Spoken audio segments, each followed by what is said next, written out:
back to the Footballhead Show. I'm your host, Mr. Footballhead, and it's a running backs episode. That's right, we just finished the first week of the 2025 NFL season. Our first episode was about bromances, wide receivers, and quarterback duos that we think are going to blow up the league with how in love they'll be and how many points they'll put up on the board. Of course, our number one bromance, Ja'Marr Chase and Joe Burrow. What did they do in week one? Absolutely nothing. It was devastating. It was as if they were in a fight. It was their first fight. Somebody didn't do the dishes before the game started. But this week we're talking about bell cows. That's right. Cowbells. That's right. The kind of running backs that you give a ton of targets to and a ton of carries to. We're talking about all 32 teams. We have ranked them by the certainty and the scheme to talk about each team's running back room and give you who we think the number one running back is going to be by the end of the year. So we're talking about number one in terms of production. So we're looking not just at, for instance, are they going to have a lot of carries, but also like, could they end up with the most yards? Could they end up with the most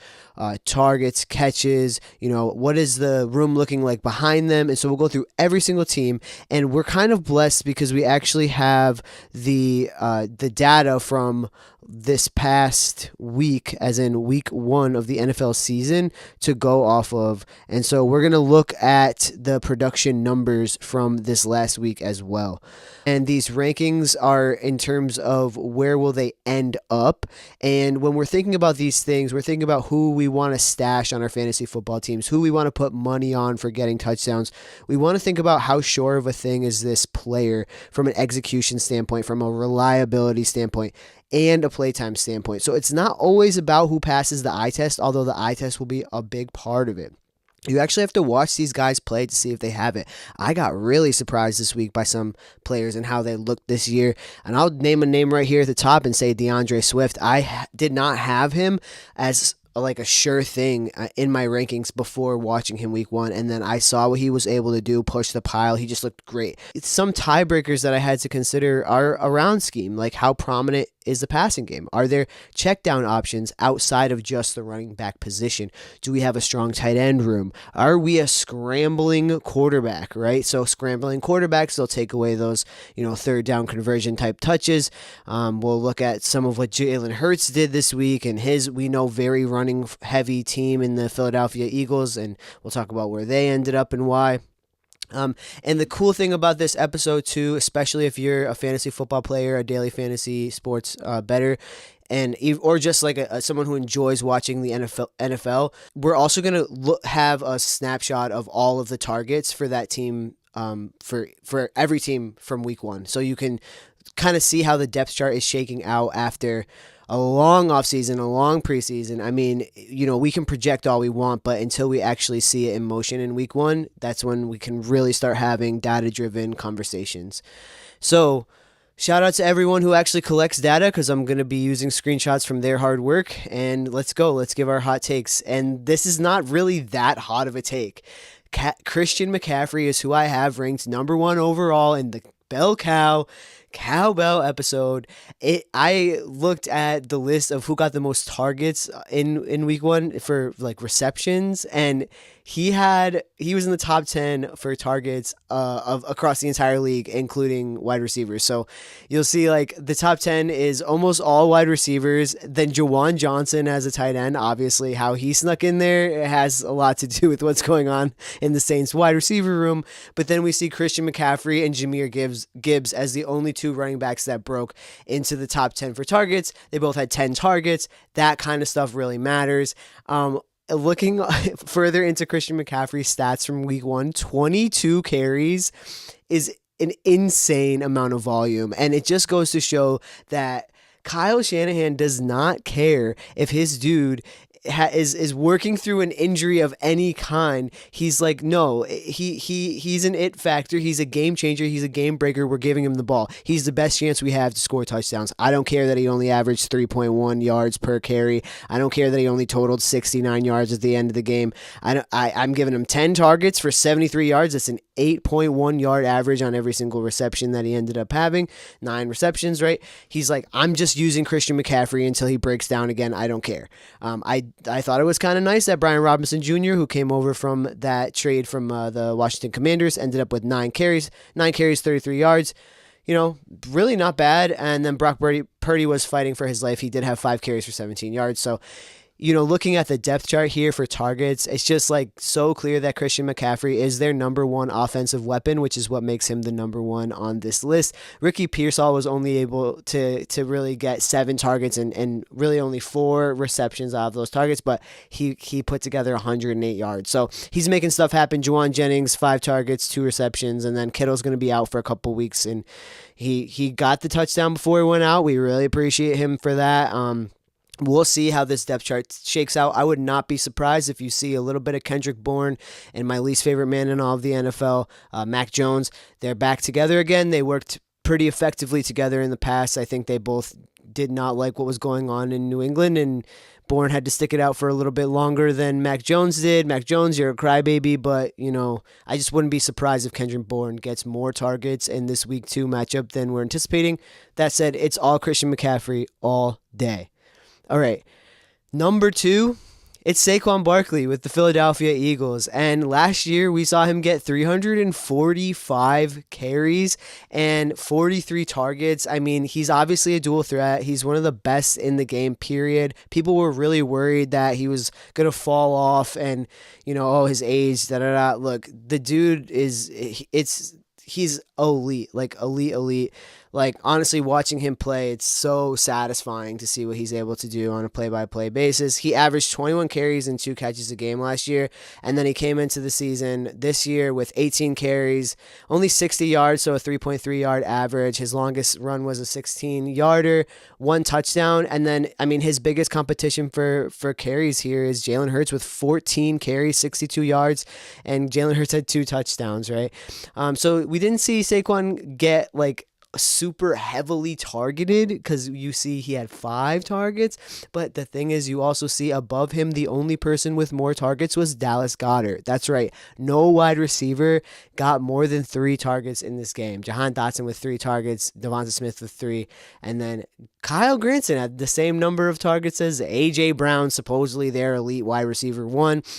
I said it during the bromance episode that I don't think that A.J. Brown actually ends up shaking out as the most productive wide receiver on this team. I really do think it's Devonta Smith, and I stand by that, but, you have to give the man his credit. I think he's trying to prove something in his last season, trying to make it into the Hall of Fame at this point, so he's like, and gonna complain about targets, and at the end of the day, this is Saquon Barkley's team. That's Barkley, Hurts, they want to put these wins together, and they're gonna do it. Shipley is now hurt, so they traded, and they had Tank Bigsby come over from the Jacksonville Jaguars. We'll talk about the Jaguars running back room probably sooner than I would have anticipated before Week 1. So coming in at number 3 is Josh Jacobs in Green Bay. And if we think about when we picture what a bell cow running back is somebody who's just running, carry. Now, he's not going to have as many targets as some of these other high volume guys will, right? He only really had 1 target, and it's because they just have this insane passing situation on their team. Jaden Reed ended up with 5 targets, and Romeo Doubs, who I put my flag in the ground and said is going to end up as their most productive wide receiver by the end of the year. He did have 4 targets and 2 catches.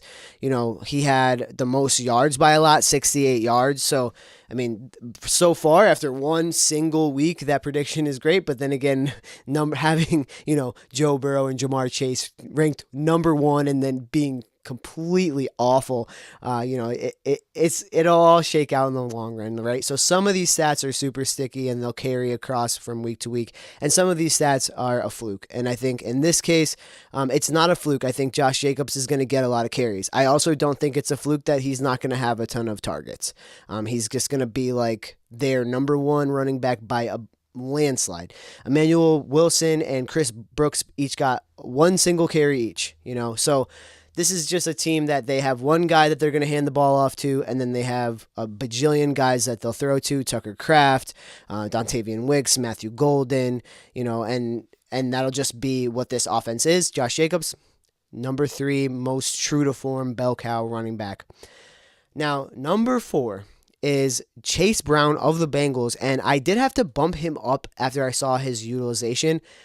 Could this have just been a matchup thing with the Browns? I mean, sure, it's definitely possible. But 21 carries, I mean, that's not a fluke at all. That's like intentional game planning. So they schemed Chase Brown into this game. A lot of the, haters to the Bengals in the past have been like, why aren't you guys establishing the run and then letting Joe Burrow air it out to Chase Brown and T. Higgins, to Jamar Chase and T. Higgins? They established the run this game. And here's what happened: 43 yards. 43 yards on 21 carries. That's a 2-yard average. It's not good. I mean, he did have the touchdown. Joe Burrow with 2 carries, but no other running back with a single carry. No other rushing. Not even not a jet sweep. Nothing. So it's like, is it just that they're extremely boring? Is their play calling lacking? I mean, probably. They almost lost to the Browns. I mean, that's not good. And then you see Jamar Chase here with 5 targets for 26 yards. That's supposed to be the number one bromance in the league. I mean, these two guys, in terms of draft capital, if you combine the two, I mean, they're way up there. So, because it's just so clear that Jamar Chase is the wide receiver 1 by like a landslide. But, we have Noah Fant got 5 targets too, and then T. Higgins with 4.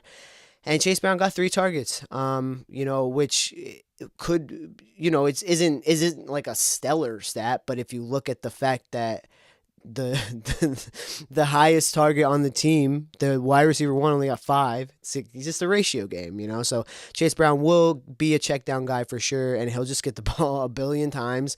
They have to figure it out. Every year they start the season slow, and I just think when you're a poorly run franchise, that's what happens.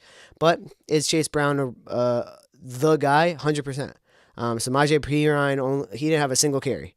2 targets, no carries. So he's the guy. We'll see if this offense can figure it out. If I had to put money on Chase Brown or, Josh Jacobs in terms of like scoring opportunities, it's like right now it has to be Green Bay. I mean, also, Michael Parsons looked pretty dang good. So just between the two teams, between the two offenses and franchises, I trust the Packers so much more. And they're looking like Super Bowl contenders. All right, number 5. Another team that I think really shocked in week 1, they looked so good, and there was all this off-season blah, blah, blah about Matthew Stafford's back that I also am bought into. I still don't think the dude is 100% healthy, but Kyren Williams of the Rams is our number 5 bell cow. He had 18 carries. That's just volume-wise absurd. I thought Blake Corum might take a little more of his volume. He only got 1 carry. Jordan Whittington, 1 carry.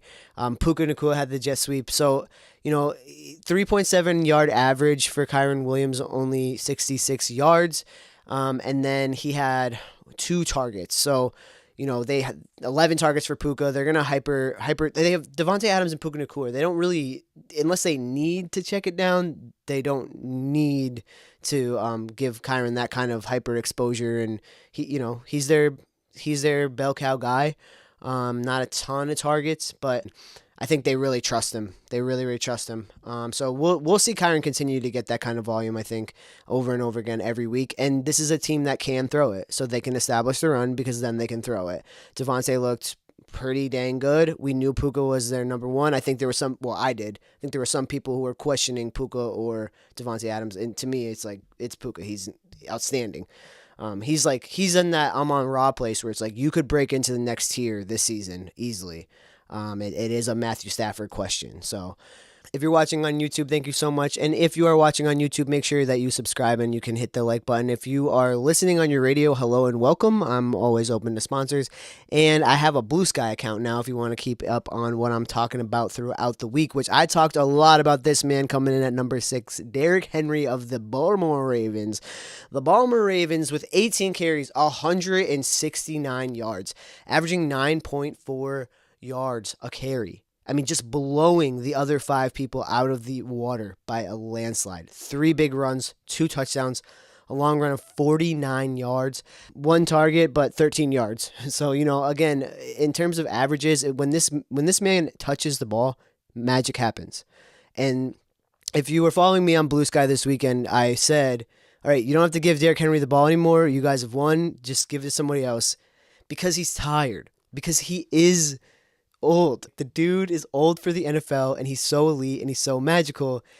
And there comes a point in the game when he's done all of his magic for you, find someone else, right? You see Justice Hill with only 2 carries for negative 14 yards. Obviously, they were like, this is freaky. We don't want to do it. Okay, then give it to Ali. Like, oh, you don't trust his ball security? Well, find somebody else, But Derrick Henry fumbling was devastating for the Ravens. To me, he had already done everything he needed to do. He can't get 18 carries all season. It's not sustainable. So they need to figure that out. Derrick Henry, I actually had further down on my list. I would not be surprised if they cut his touches down by a lot and just let him do what he does, which is true, pure magic with every touch, but just give him fewer opportunities so he has more bounce back time. The fumble, I think, was just a sheer exhaustion one. Really interesting to see Lamar Jackson take 6 carries this game for 70 yards. So it was super cool to see, and I think that that's what they needed to do to beat the Bills, and they came close, but no cigar. Yeah, no cigar. Sorry, Derek. Is it Harbaugh? Is it Harbaugh? I don't know. All right, coming to the back end of the top 10 cowbell cow running backs, we have Ashton Jeanty with the Las Vegas Raiders. Sin City gave our rookie here, our only rookie in the top 10 that I can remember, 19 carries, but 19 carries for 38 yards, guys. So really, either the Patriots' defensive front is way better than we thought, and here Landry looked really good. Barward, they looked good. But 2 yards carry is not going to cut it with a longest run being 9 yards. It's just like he didn't look magic. He didn't look special. And then even his target share here, he had 2 targets. Jacoby Myers, who I predicted was the most productive, he's got 10 targets. I think Thornton earned more targets, so I think we'll see him get some, but I don't even think he had to earn it now that Bowers might be injured. Mayer looked so good. I was like, wow, these guys, when you draft 2 elite tight ends in one draft, and, you get to develop them both, and it's sick. So, big story of the game for me was that Geno Smith looks amazing. So, I'm happy for him. I'm happy for the weapons that he gets to have. I think Thornton's going to take a huge leap, and Jeanty, to me, it was giving Najee Harris his first season, and I don't know if it's just the kind of the pain of how overdrafted he was, and then he kind of underperformed. But we'll see. It maybe the Patriots defense just is that good, and we'll figure that out throughout the year. But he's a bell cow for sure. 19 carries. Zamir White 3 carries. Okay. Geno had 2 rushes, pretty impressive. But Tony Pollard coming in at number 8, Tennessee Titans here. Real rough, hard to watch game, but Pollard got 18 carries, for 60 yards. So another example of a team that's just going to struggle offensively, and who's to say if it'll carry over week in to week out. I think, Ward is going to learn. It'll get better. But Calvin Ridley had 8 targets, 4 receptions for 27 yards. Iron Manor 7 targets, 2 receptions for 13 yards. And then the fact that Chiga Okonkwo kind of coming in with the highest average, having 3 receptions for 19 yards, it's just like yikes. But I guess technically the highest average is Tony Pollard. He had 1 reception for 29 yards. So the dude was doing what he could. He would be higher if not for the impending return of Tajay Spears. I don't think they want to give Pollard 18 carries a game. I think we see him be his best when he's coming in at, 16 tops and you can spell him. But Spears is mid to me. It just, it really, this offense is not, they're not going to be all that. So, yeah. I mean, would I put money on Pollard scoring a touchdown in the next month? No, honestly, no. I just wouldn't. I don't think it's going to be pretty bad for a while. If they surprise me, that's awesome, but there's a lot to learn over there. All right. Number 9, Chuba Hubbard. Speaking of a lot to learn over there, the Carolina Panthers, man, Bryce Young, I really thought he turned a corner, and I hope I'm wrong. I hope I was right that he has turned this corner, and I hope week 1 is a fluke. But it was hard to watch. Ted McMillan had 9 targets, which was pretty cool. 13.6 average there. But Chuba Hubbard, 16 carries, 57 yards. longest run of 9, kind of similar to what Ashton Genty was doing. And, Xavier Legette, really cool, 7 targets, but only 3 catches. So it's like, I think he's still struggling with the accuracy stuff, and I think he was just scrambling too long. He did end up running it for 5 times. So Bryce Young, stole some of Chuba Hubbard's productivity, and not just because he was supposed to probably check it down or actually execute the play, but also because it's hard to be productive when your quarterback is struggling so hard. So Rico Dowdle did have 3 carries. I don't know. Rico Dowdle seems to be just the person who's spelling Chuba so he could catch his breath. I don't think he's actually as much of a threat as some people thought. Chuba Hubbard had 5 targets. That is pretty significant. So we could see that number tick up. Is he more of a bell cow than Ashton Genty? Probably not. Is he more of a bell cow than TreVeyon Henderson, who isn't? Who we haven't spoken about yet? Yeah, absolutely. So, he's certified bell cow. It's just his offense. And, he's not like the most special dude. I think it's kind of cool that he had to back up Christian McCaffrey for like 2 seasons. And so it just seemed like he wasn't that good, but it was just because when you're backing up Christian McCaffrey, no one seems that good. But yeah, I mean, I was excited for the Panthers. I really hope this week 1 was just extra bad for some reason.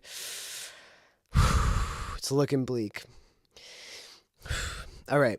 Number 10. So rounding out our top 10 for bell cows here is Jahmyr Gibbs. He only had 9 carries. 9 carries for 19 yards. It was a bad game for the Lions. This is a team I'm a lot less worried about because they're coming back from a really good year.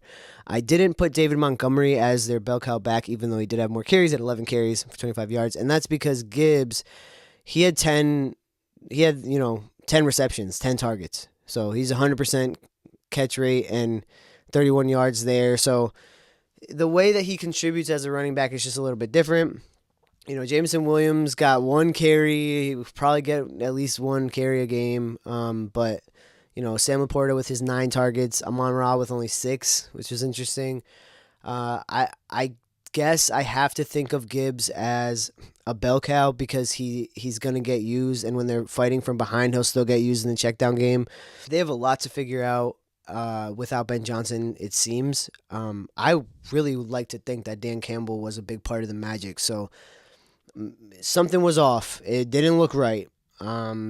Gibbs didn't seem as magical as he seemed last year. So hopefully it was a 1-game thing. I think he's extremely talented, and I drafted him very high as a result of my belief in that. So we'll see what happens. I thought it was interesting David Montgomery had 4 targets, so they're really checking the ball down to these running backs. If Gibbs were to get injured, I mean, obviously David Montgomery steps in. It's just, it's David Montgomery. He had 11 carries for 25 yards. But Gibbs had 9 for 19. So it was rough. I hope they figure it out. Bijan Robinson coming in at number 11 for the Falcons. I'm sure some people thought he should be up higher. It's not as cut and dry, right? Even with Gibbs and Montgomery, where there will be a little bit of a timeshare, Bijan had 7 targets, and, that's way more than any other running back, but he had 12 carries and Tyler Algier had 10. So when we think about who's going to be handed the ball more, definitely Bijan, but who's going to get those goal line opportunities? It could really be Algier. Penix pulled it down for 6 times. He looks like he's going to be scrambling. He looks like he's going to be taking a lot of opportunities, actually. And, good for Bijan for having the 7 targets, 6 receptions, but he had a receiving touchdown as well. So, is he actually a bell cow? It seems like he's doing a full true to form split with Tyler Algier. It's definitely similar to what the Lions have going on, but I can't really make sense of how often Penix is like supposed to be scrambling, or if he's kind of freaking out, so he's like, "Oh, just run." It's a little unclear there. It was pretty cool to see Kyle Pitts get 8 targets, and then Drake London with 15. So we know who the wide receiver one is. If he's injured, I don't know. I think it's just maybe they just give the ball to Bijan every single play. But Tyler Algier with 10 carries, he's a factor. He's definitely a factor here. But Bijan's magic. He's very special. Coming in at number 12 is Breece Hall for New York Jets. And they were incredible. I really had high hopes for this team. They lived up to them after 1 week. I think that they actually might be the real deal. We'll see. I don't think the Steelers defense is anything to shake a stick at. I don't think you can act like that was an easy game to win. They had to earn everything. And Brees Hall had 19 carries for 107 yards. He had 4 targets too, so he ended up with 2 receptions for 38 yards. He looked really good.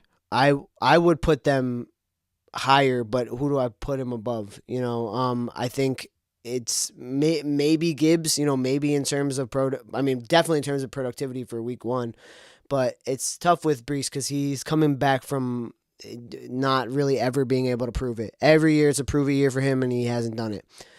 But Garrett Wilson, he was obviously the number one target in terms of wide receivers. He had 9 targets, and Justin Fields carried it for 12 times, right? So more than Penix even. 48 yards there. Fields just looked so good. And you do still have Breece Hall not only having to compete for carries against Justin Fields, but Isaiah Davis and Braylon Allen. Braylon Allen got 6 carries. It's legit. It might be actual competition. We've heard rumors about Breece Hall maybe getting traded. I don't want to ignore those rumors. He looked pretty good. I think 12, pretty fair, definitely in the top half. And he seems like he's going to continue to have a really good deal of opportunity. They will need to figure out who else they can throw the ball to, though. They got to get some more secure situations going. Number 13, we see DeAndre Swift of the Chicago Bears, and this is where it is, right? So I talked about it up top. I was blown away by how good he looked, pushing the pile, breaking tackles, making something out of nothing. Caleb Williams also looked really good. I think he looked really good. I think some people weren't as impressed. I was like, he looks way better than he did last year. And I'm not saying it's great, but it's like infinitely better. He looked better than Bryce Young did.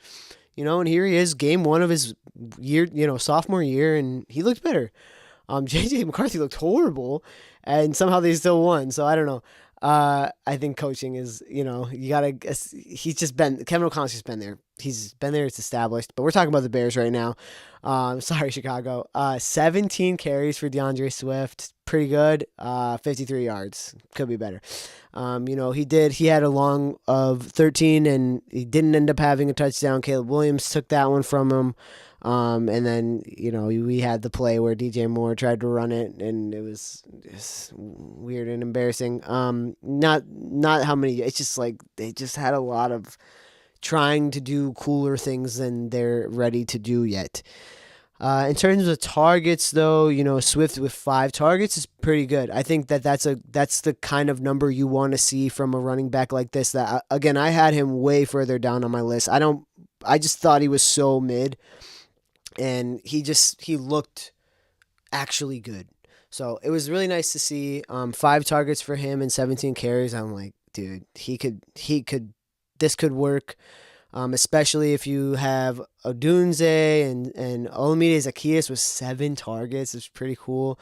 But I thought Monungai was going to take some of the productivity. He had 1 carry. He did get 11 yards, or he had 1 reception, excuse me. He did get 11 yards on that reception, and so much to be determined with this Bears team. But I had to bump Swift way up because of just he passed the eye test, and the coaching is definitely already better. Jonathan Taylor with the Colts is pretty much smack in the middle here. 18 carries is bell cow volume. 18 carries, 71 yards, 3.9 average per carry, along with 15, which is nice. He's ripping a couple runs. He got 3 first downs. But you had Daniel Jones taking his carries. Daniel Jones ran it 7 times. for 4 first downs at 26 yards. And then DJ Giddens is the real reason why Jonathan Taylor gets buried a little bit. This rookie running back had 12 carries. 12 carries for 41 yards. Like, they were doing a little bit of a timeshare back there. And I think it's definitely worth noting that it wasn't just because 18 carries is still a lot. I mean, they were definitely establishing the run big time, but 18 carries, then you also have 12 carries for Giddens, 7 for Jones. They had this other guy, Ulysses Bentley, get a carry. Or Tyler Warren took a carry. Ashton Doolin took a carry, 15 yards on that jet sweep there. So, they're going to be a run-first team, I guess. I guess their plan is we'll just run the clock out and, give it to Taylor till he's tired and give it to Giddens. But I think it's really worth paying attention to DJ Giddens if you can. In terms of targets, Jonathan Taylor, 3 targets, pretty cool. We didn't see Giddens get any targets, so at least there will be a little. I mean, who knows if that'll stay? Maybe Giddens just isn't a receiving back at all. I don't know very much about him, but Taylor, 3 receptions for 27 yards, so 100% catch.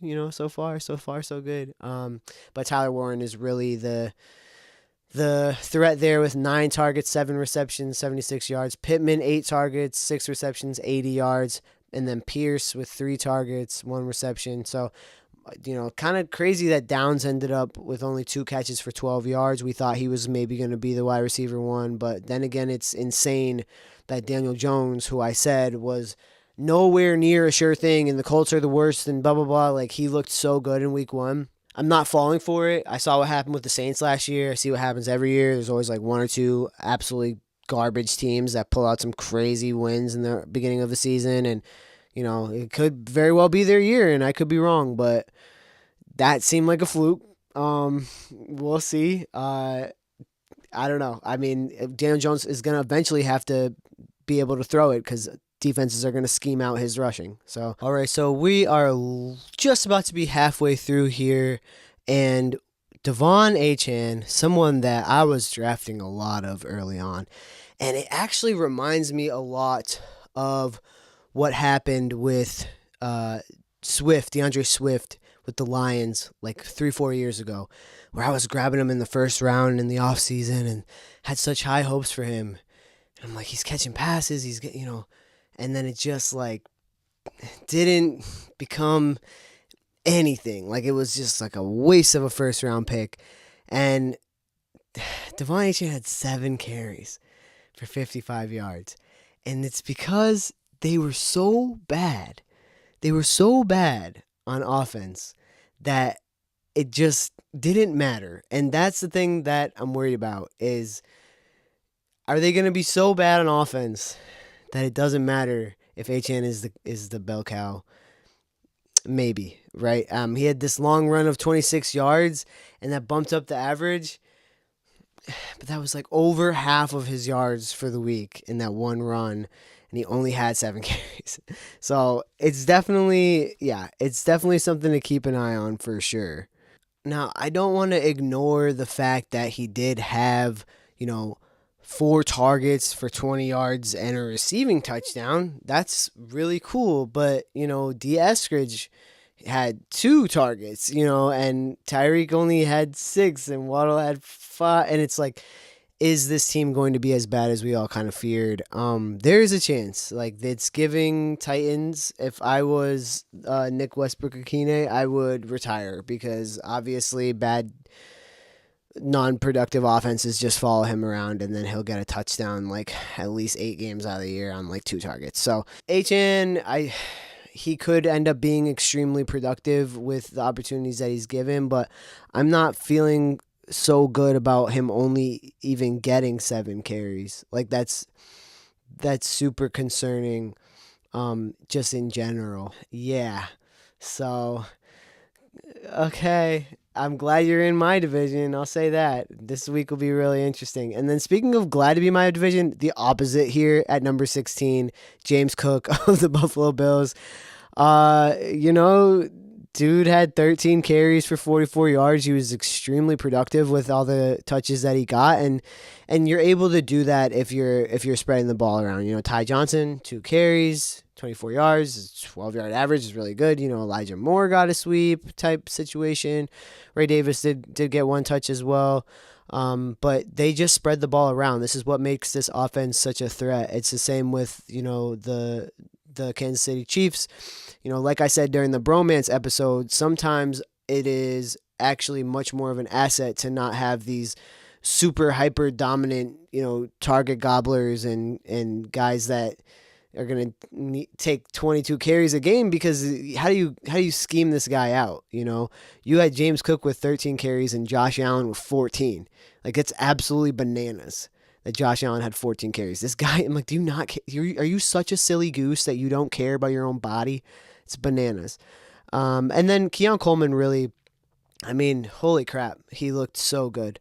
But James Cook was able to get 5 targets. So there's an argument to be made he should be higher in this list. It just is an offense that spreads the ball around. So many people with targets here. Palmer with 9, Shakir with 9, Kincaid with 4, Knox with 2, and then, Davis did get 1, but, Cook having 5 targets is a really good sign for him, and I don't think he'll ever need to have more than 15 carries in a game, just the way that they spread the ball around, but I also don't think it's sustainable for Josh Allen to have 14 carries, so that tells me there's probably some room on the table for Ty Johnson and Ray Davis. Cook, they are using him the way I think the Ravens should use Derrick Henry, which is just do more with little and with fewer, right? Just do what you're doing, and they should do the same with Christian McCaffrey, most likely. And as a fantasy manager of Christian McCaffrey, I don't actually want him to have fewer touches, but I do want him to play a full season for once.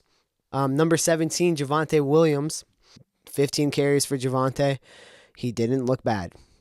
He looked pretty good. Miles Sanders had 4 carries, and really that's who you're looking at. It's just Miles Sanders took his 4 carries and made it into 54 yards. So Javonte Williams, 15 carries, 54 yards isn't looking that good.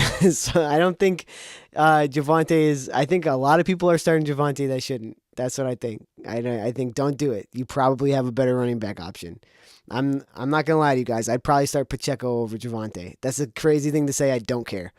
CeeDee Lamb, 13 targets. Jake Ferguson, 6 targets. George Pickens, 4 targets. Javonte Williams, 3 targets. So more than Kevontae Turpin, more than Miles Sanders had 1 target, but not going to be your receiving back. 3 targets, 2 catches, 10 yards. Okay. You have Lamb there. You have Pickens. You have Ferguson. That's just not what his role is going to be. He's probably going to continue to get 15 to 18 carries a game. Hopefully, he'll have more than 54 yards, but he won't be playing the Eagles every week either. Number 18, Omarion Hampton of the Chargers, so another rookie here. He had 15 carries for 48 yards. I couldn't justify putting him any higher.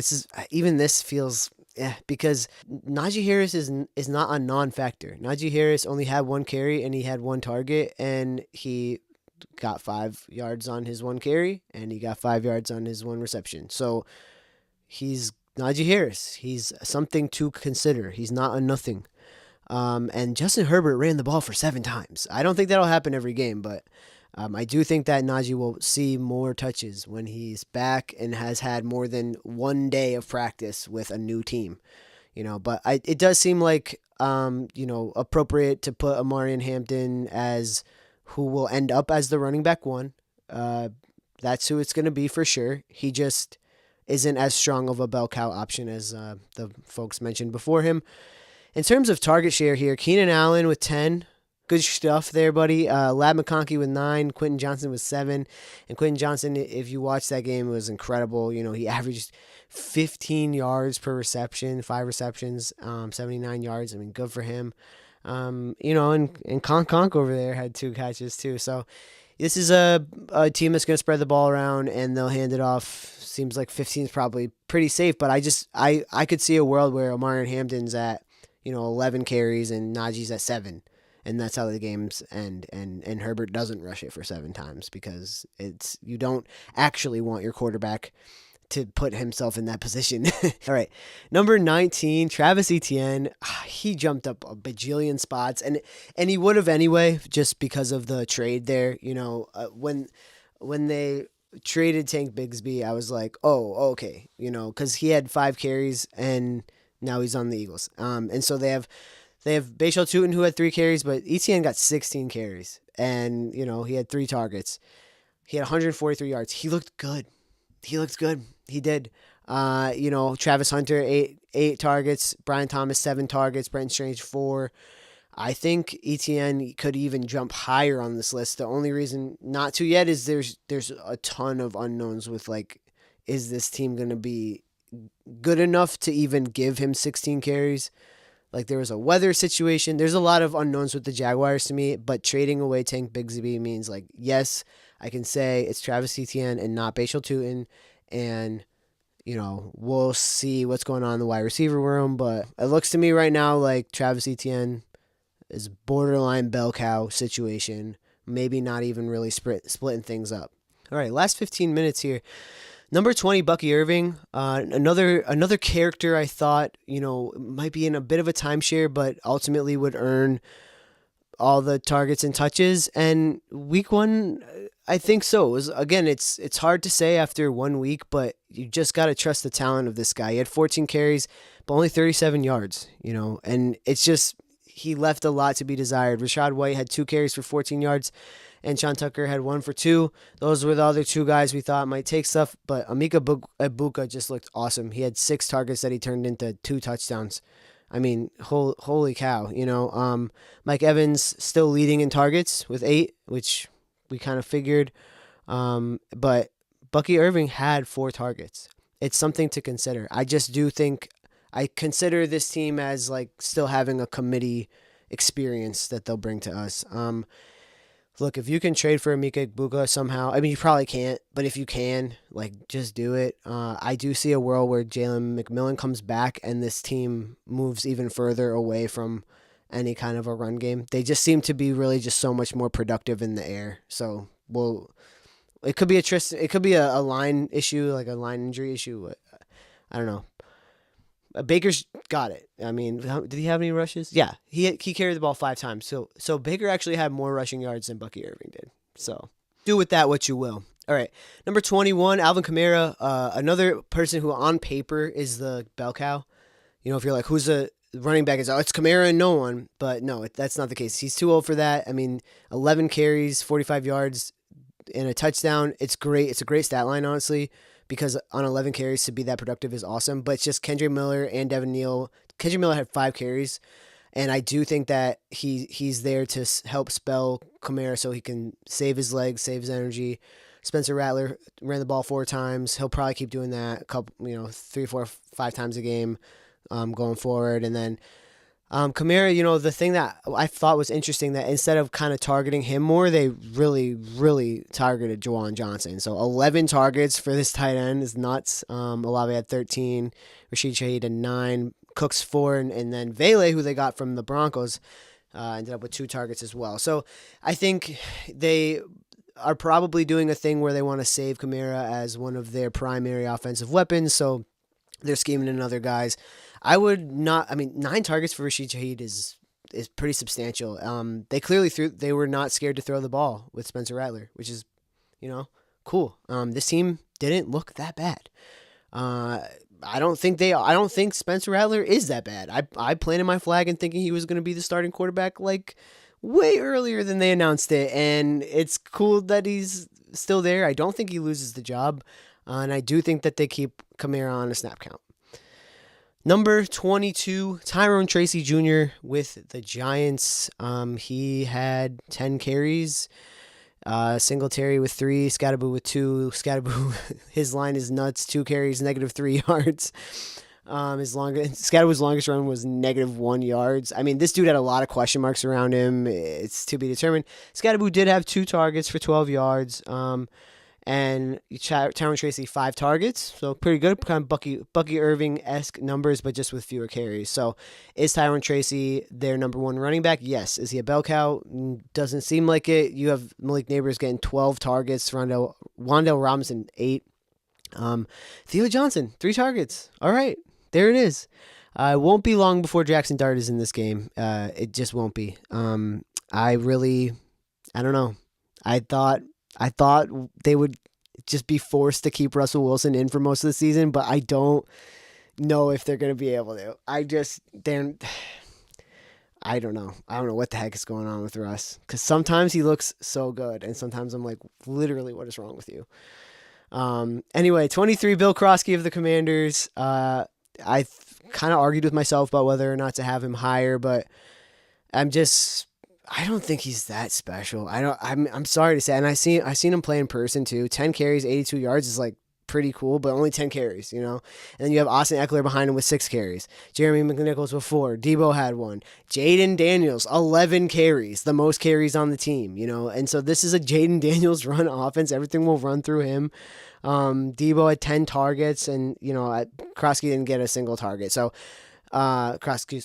Bill Krosky Merritt didn't get a single target. So he seems like he will probably end the year as the most productive running back in terms of carries. But Austin Eckler, you know, 3 targets and 6 carries to Bill's 10 carries. I mean, yeah, we'll see. We'll see what happens here. This team didn't look that great on offense, but they were against what I think might be one of the best defenses in the league of the Giants. This one was really hard for me. J.K. Dobbins of the Broncos, I guess. I mean, I think this, like RJ Harvey, 6 carries, 70 yards. Like, I really wanted to put RJ Harvey here. It's just he only got 6 carries. I'm like, it'll probably be Harvey by the end of the year. But it's tough. They gave J.K. Dobbins 16 carries. That's so many opportunities. And it seemed like every time Harvey had the ball, he was doing something good with it. So I don't know. He had that 50. I don't know. He had the 50-yarder. So Harvey had 1 target, and then J.K. Dobbins had 2. So they're not. I don't think they're checking it down in that way, unless Evan Ingram is injured, and then they might. I guess Tyler Batty did have 6 targets, so that's going to be their check down guy. Maybe that's the Joker that Sean Payton's been talking about. I don't like Sean Payton. I don't like watching him coach. He makes me upset. Something about his demeanor is infuriating. But yeah, Bo Nix didn't look great. He had 8 carries for 18 yards, though. I guess I'm saying it'll be J.K. Dobbins. It's probably R.J. Harvey. Who cares? I don't want to watch the Broncos play. Number 25, the Cardinals, James Conner. He had 12 carries for 39 yards, but Trey Benson had 8 carries for 69 yards. So I think Trey Benson is the story here. Kyler Murray, 7 carries. He'll do that all year too. Trey Benson had 1 target for 6 yards, and James Conner had 4 targets for 5 yards. James Conner still got it a little bit. I wouldn't be surprised if Trey Benson really kind of takes over by the end of this year. It seems like a true even split, but like if I'm a coach, I probably would trust James Conner more. He really has that dog in him. Number 26, Houston Texans, Nick Chubb, 13 carries for 60 yards.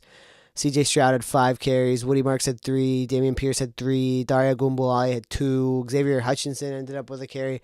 You know, it's just that if Mixon does come back, Nick Chubb is not going to be the guy. But maybe he'll put together enough yards before Mixon gets back that he'll still end the season as number 1. I don't see any of the other guys as actual competition to Nick Chubb, which is crazy to say, but I've been saying it. I actually believe in Nick Chubb. So I got him here as the bell cow for this team. And, you know, just pointing out the other targets here, Schultz ended up with 5 and Nico Collins with 5 targets. So they look like they're throwing to the tight end, and I kind of predicted this with the Nico Collins situation. Like, they don't have an offensive line, so they just have to get the ball out quickly. So it's like there's not going to be a lot of field stretching happening. There's no time. So I'm praying for you guys, Texans. All right, coming to the end here, number 27 out of 32 teams, Jordan Mason of the Vikings will definitely have more carries than Aaron Jones. We actually saw it in week 1. Jordan Mason had 15 carries for 68 yards. Aaron Jones had 8 carries for 23 yards, but Aaron Jones is still probably going to be the target gobbler that he is. He's a receiving back, like pretty true to form. I think he has been his whole career. So 3 targets for Aaron Jones, 3 receptions, 44 yards. Now, here's the crazy thing. Jordan Mason did have a single target, and he got it for 7 yards. So good for him. You know, if this is like a bell cow scale, which it is, it'll, I guess, be Jordan Mason with Aaron Jones and at his age being that like 3rd down receiving back. So, you know, they'll split it. They'll split up the work. I didn't think that JJ looked that good. TJ Hawkinson had 4 targets for 15 yards. That's kind of not ideal. They don't have Addison right now. Naylor's 3 targets for 28, and then Jefferson 7 targets for 44. Finally got him a touchdown, and it was rough. It was rough to watch. I liked watching the Bears a lot more than I liked watching the Vikings, and that actually includes Brian Flores' defense, who I love. Brian Flores. I might be his number 1 fan. It was hard to watch his defense for the first half. It was a tough game to watch until like the last 10 minutes, and then it was like, what is happening? Okay, and this one is maybe my hottest take, I guess. TreVeyon Henderson being at 28, like basically at the end here. And it's not just because of these week 1 carries, right? Like Ramondre Stevenson had 7 carries and TreVeyon Henderson had 5. It's just like, is this what they're going to do? Drake May had 4. Like, are they just going to do this? And I think the answer is yes. I think that they're a little bit more of a mess than people thought. I have been saying for weeks, their offensive line is not fixed. You don't add a rookie tackle and it's fixed. You don't, cut Cole Strange and it's fixed. It's, Kayshon Boutte, thank God for him, 103 yards on 8 targets. Hunter Henry, 66 on 8 targets. Stephon Diggs, 57 yards on 7 targets. TreVeyon Henderson will be their receiving back. But to me, he's kind of the Aaron Jones of the situation. The only reason I have him instead of Ramondre is that he just is better. So at the end of the year, he'll probably have more yards. He'll have more big play. He'll probably have fewer touchdowns. I think Ramondre, I don't know though, because he's got this ball security issue.